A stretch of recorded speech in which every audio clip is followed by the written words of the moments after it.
যে সরকার ভারতে ইলিশ পাঠার সিদ্ধান্ত নিয়েছে, যেখানে বাংলাদেশের জনগণ ইলিশ খেতে পারে না, আমাদের চাহিদাই পূরণ হচ্ছে না, সেখানে এই সরকার কিভাবে জনগণের চাহিদা পূরণ না হওয়া সত্ত্বেও ইন্ডিয়াতে ইলিশ পাঠানোর সিদ্ধান্ত নেয়? সরকারকে এই সিদ্ধান্ত অবশ্যই বাতিল করতে হবে।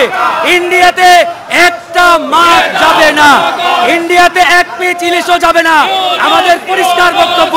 এই অমিত শাহকে উল্টিয়ে ঝুলাবে ভারতের জনগণ। অমিত শাহ বাংলাদেশের জনগণকে ঝুলাতে পারবে না।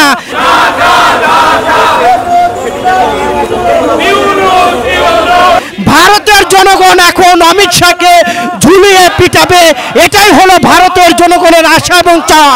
যে আপনার ভারতের অমিত শাহ যে বক্তব্যটি দিয়েছে, এই বক্তব্যটি বাংলাদেশের স্বাধীনতা সার্বভৌমত্বের সরাসরি আঘাত করার সামিল।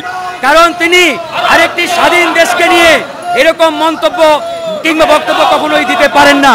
আমরা স্পষ্ট করে বলছি, অমিত শাহকে তার এই বক্তব্য অনতি বিলম্বে প্রত্যাহার করতে হবে।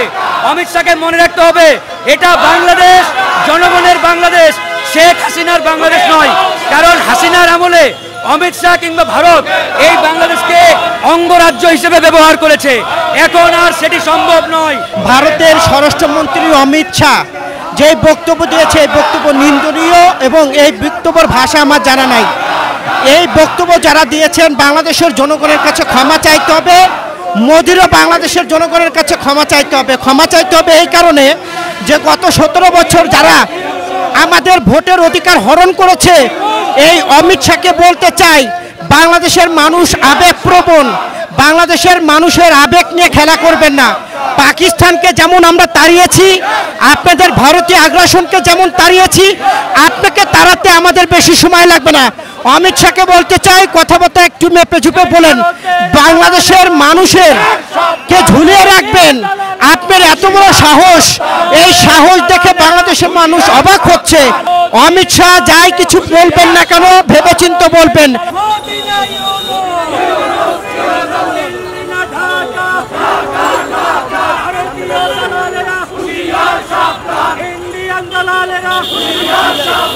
তার নাম আমরা গান্দা অমিত শাহ নামে ডাকবো। বাংলাদেশের সকল প্রেস এবং রাজনৈতিক ব্যক্তিত্বদেরকে আহ্বান জানাই, যতদিন না তারা ক্ষমা না চায়, ততদিন পর্যন্ত এই অমিত শাহকে গান্দা অমিত শাহ বলে ডাকবো।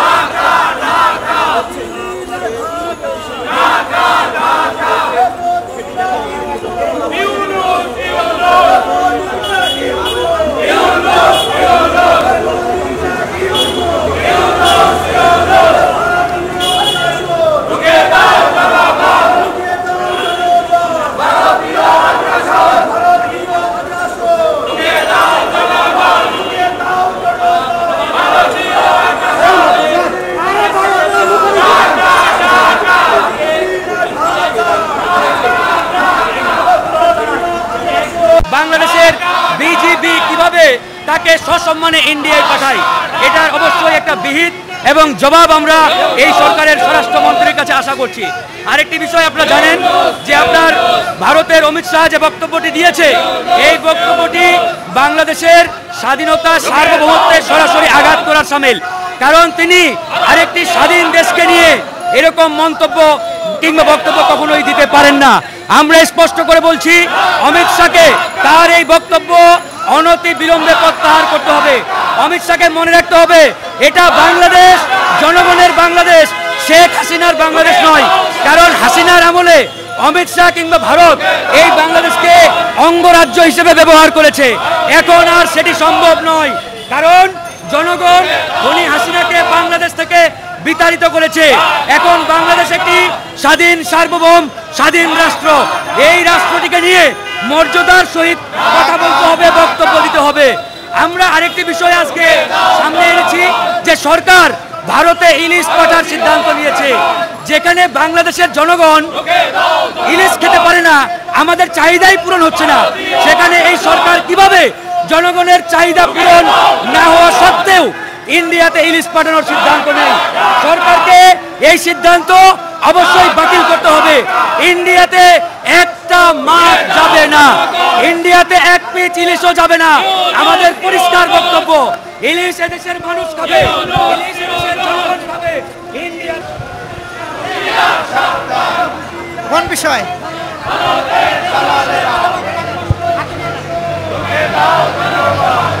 ভারত প্রতিটি মুহূর্তে আমাদের উপরে অন্যায় অবিচার করেছে। ভারতের স্বরাষ্ট্রমন্ত্রী অমিত শাহ যে বক্তব্য দিয়েছে এই বক্তব্য নিন্দনীয় এবং এই বক্তব্যের ভাষা আমার জানা নাই। এই বক্তব্য যারা দিয়েছেন বাংলাদেশের জনগণের কাছে ক্ষমা চাইতে হবে। মোদিরও বাংলাদেশের জনগণের কাছে ক্ষমা চাইতে হবে। ক্ষমা চাইতে হবে এই কারণে যে গত 17 বছর যারা আমাদের ভোটের অধিকার হরণ করেছে, এই অমিত শাহকে বলতে চাই বাংলাদেশের মানুষ আবেগপ্রবণ, বাংলাদেশের মানুষের আবেগ নিয়ে খেলা করবেন না। পাকিস্তানকে যেমন আমরা তাড়িয়েছি, আপনাদের ভারতীয় আগ্রাসনকে যেমন তাড়িয়েছি, আপনাকে তাড়াতে আমাদের বেশি সময় লাগবে না। অমিত শাহকে বলতে চাই কথাবার্তা একটু মেপে ঝুপে বলেন, বাংলাদেশের মানুষের কে ঝুলিয়ে রাখবেন। আপনার এত বড় সাহস, এই সাহস দেখে বাংলাদেশের মানুষ অবাক হচ্ছে। অমিত শাহকে বিচারের কাঠগড়ায় দাঁড়ানোর জন্য এদেশের মানুষের আশা এখন মানুষ। অমিত শাহ যাই কিছু বলবেন না কেন ভেবেচিন্তে বলবেন। এই অমিত শাহ কুলাঙ্গার, এই অমিত শাহ সবসময় ধর্মীয় উস্কানি দিয়ে দেশের মধ্যে বিশৃঙ্খলা করার চেষ্টা করে। এই অমিত শাহ হিন্দু বৌদ্ধ মুসলমানদের মধ্যে বিভেদ ছড়ানোর চেষ্টা করে। এই অমিত শাহকে উল্টিয়ে ঝুলাবে ভারতের জনগণ। অমিত শাহ বাংলাদেশের জনগণকে ঝুলাতে পারবে না।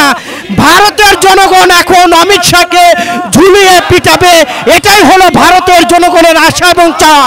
ভারতের জনগণ মনে করে বাংলাদেশের জনগণ তাদের বন্ধু। এই কসাই, এই অমিত শাহ কোনোদিন ভারতের বন্ধু হতে পারে না এবং বাংলাদেশের বন্ধু হতে পারে না।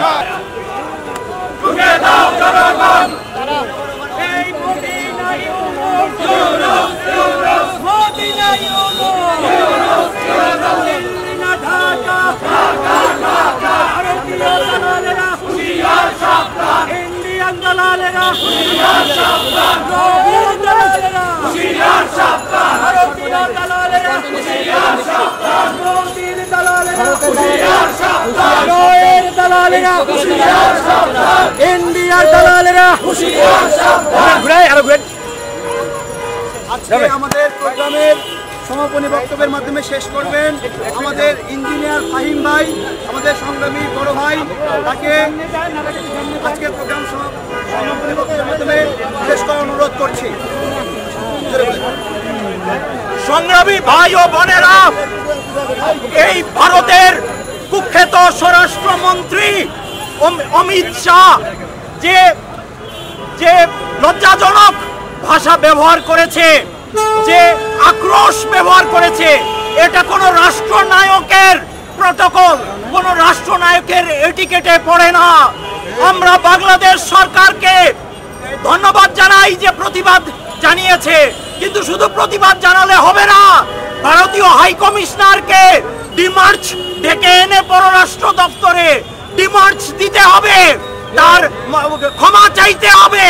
তা না হলে এই অমিত শাহ ভারতের স্বরাষ্ট্রমন্ত্রী হোক, ভারতের ক্ষমতা দলের সে সেক্রেটারি হোক বা যাই হোক, আমরা বাংলাদেশের জনগণ সে তার একটা নিকৃষ্ট টাইটেল দিব, সেটা হচ্ছে সে একটা গন্ধর্ব অমিত শাহ। তার নাম আমরা গান্দা অমিত শাহ নামে ডাকবো। বাংলাদেশের সকল প্রেস এবং রাজনৈতিক ব্যক্তিত্বদেরকে আহ্বান জানাই, যতদিন না তারা ক্ষমা না চায় ততদিন পর্যন্ত এই অমিত শাহকে গান্দা অমিত শাহ বলে ডাকবো। এই প্রত্যাশা ব্যক্ত করে আজকের এই সভার সমাপ্তির ঘোষণা করছি। ধন্যবাদ সকলকে।